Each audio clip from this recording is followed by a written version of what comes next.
Maintenant, les domaines d'application. Évidemment, là, malheureusement, je n'ai pas le temps. J'aimerais ça savoir dans quel domaine vous enseignez tous. Mais je vais survoler. Moi, je suis en architecture. Donc, je vais commencer avec l'architecture. On peut faire des prototypes de maquettes. Évidemment, la maquette que vous voyez à gauche, là, la première, c'est sa sortie. C'est une maquette qui est faite en plâtre, qui est imprimée. L'imprimante, il y a 3 millions de couleurs de jet d'encre qui est intégrée dans l'imprimante et qui imprime notre maquette en couleur en même temps. On voit un stade à côté, là, même principe. Les artistes l'utilisent aussi pour faire des œuvres d'art. Directement en 3D. Fait que là, c'est plus l'artiste n'utilise plus maintenant ses mains, mais il va le modéliser à l'ordinateur. Puis là, ensuite, c'est la machine qui va le rendre, le produit fini. Utilisé au cinéma, le gant d'Iron Man, l'auto de James Bond. Je ne sais pas si vous connaissez l'émission Big Bang Theory.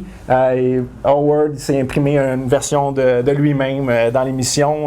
Il y a une émission sur l'impression 3D. Utilisé en mode des souliers, des robes complètes.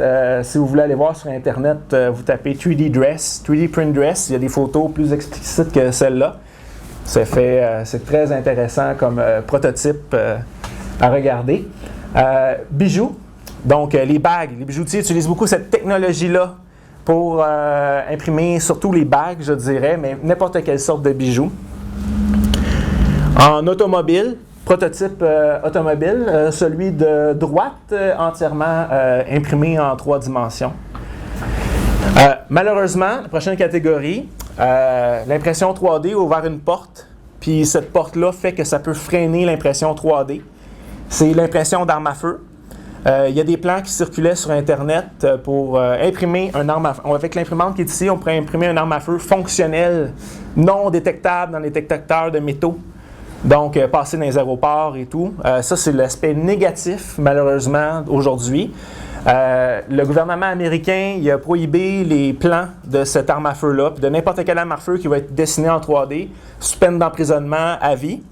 Par contre, avant qu'ils mettent ce mandat-là, il y a eu 100 000 téléchargements de l'arme. Puis on sait que sur Internet, le contrôle, après 100 000 téléchargements, il n'est plus là. Mais au militaire, ça de l'arme à feu que vous voyez à gauche, le militaire peut imprimer directement une vraie arme en métal aussi. Alors directement sur le champ de bataille pour imprimer des vraies armes, c'est assez dangereux. Alimentaire. Donc on voit ici une fusée qui est faite en fromage. Comme je vous en parlais tantôt, la NASA travaille sur un projet de pizza pour permettre aux astronautes dans l'espace de manger une vraie pizza en poudre et à tous les jours. Il faut juste prévoir, c'est comme mettre au four, là, une petite heure avant le repas, là, on va imprimer notre pizza. Ça fait penser un peu à Back to the Future, là, qu'avec la petite pizza qui devenait grande. Là.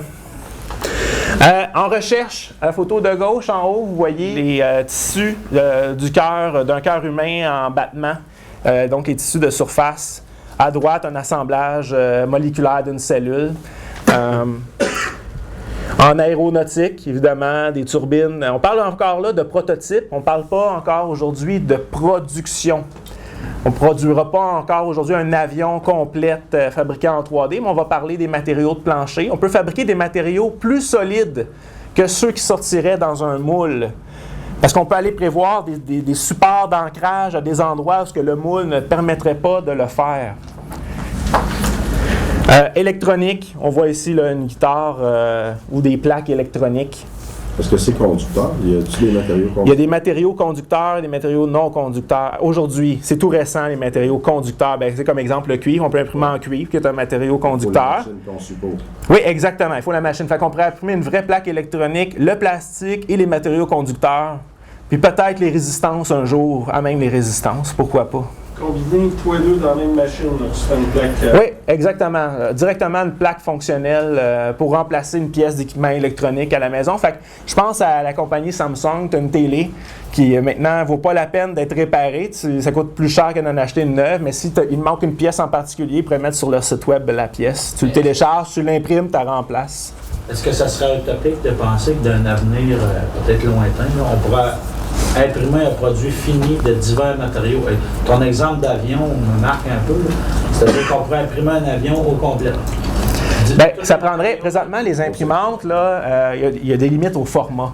Ben non, fait que je pense à un aile d'avion là, qui... Enlevons la limite format, okay. Là, mais moi je parlais Oui. Toutes sortes de matériaux, composants. Si tu peux faire le plastique, l'acier, le cuir, dans le fond, là, si tu splits tout le temps par couche, tu pourrais bâtir un produit fini, Oui, puis complexe. tout à fait. Puis je pense que c'est même pas... Le problème, ça va être le coût. Mhm. Parce que pour imprimer quelque chose, ça coûte plus cher que le fabriquer en usine. So, c'est fait, présentement, c'est plus pour faire le prototypage. Et des pièces spécifiques que ce serait un meilleur résultat. Mais si tu parles de quelque chose en gros comme un avion, un auto ou quelque chose, l'économie n'est pas là. So, non, c'est pas l'avenir, mais je te dis, moi, c'était vraiment le fait de fabriquer un produit complexe de divers matériaux, divers. Bien, je peux aller plus loin que ça. Je crois que dans un avenir rapproché, on pourrait imprimer un corps humain complet avec les os, la peau, les organes. Vraiment, là. Mais là, savoir comment mettre la vie à l'intérieur, ça, c'est une autre chose, là. Mais je crois, parce que la façon qui est procédée, justement, ça nous amène dans le domaine dentaire. Encore là, une dent complète imprimée en 3 dimensions en porcelaine, des moules pour le blanchiment de dents, ces choses-là. Cœur humain, oreille bionique, l'oreille que vous voyez là est entièrement imprimée en 3 dimensions avec des tissus humains et elle fonctionne. Donc, ici encore là, des prothèses, une jambe artificielle, une articulation de hanche. Une mâchoire complète imprimée en 3 dimensions aussi, implantée dans un corps humain, quelqu'un qui se serait cassé la mâchoire ou des problèmes de mâchoire chroniques. Puis est-ce que là, l'impression elle peut se limiter seulement des matières solides? Ben, tissu humain. Ben oui, c'est ça. Il n'y a pas de gaz encore. Dans le document, j'en ai pas parlé. Dans le document, j'ai mis les matières gazeuses, ils n'ont pas encore. Mais liquide? Liquide non plus. Il faut que ça devienne solide présentement. Créer de l'eau. Par exemple, une coquille, puis que l'eau serait imprimée à l'intérieur présentement. Présentement, non. Mais à savoir, moi je suis qu'un enseignant comme vous qui a développé une passion parce que Michael nous a prêté une imprimante 3D à mon centre il y a 3 ans environ. Puis j'ai développé la passion grâce à ça, je me suis informé, puis là je vous le montre à vous. Mais je ne travaille pas dans le domaine, je suis vraiment enseignant au même titre que vous autres à tous les jours. Là, je fais mon 32 heures semaine et tout, puis en plus, je m'en viens m'intéresser à ça, puis là je vous le présente. Donc je ne suis pas nécessairement un expert, mais j'ai fait beaucoup de recherches dans le domaine. Oui? J'ai pas de background en dessin technique, devenir fonctionnel puis faire mon premier prototype. Très réalisable. Avec Google SketchUp surtout, on peut s'auto-former en ligne et l'atelier des ingénieurs à la fin de ma formation va te donner une idée de ça. Oui? Est-ce qu'il y a des logiciels d'essayer comme Teclastructure ou Oui. fonctionne? Teclastructure, Revit Structure.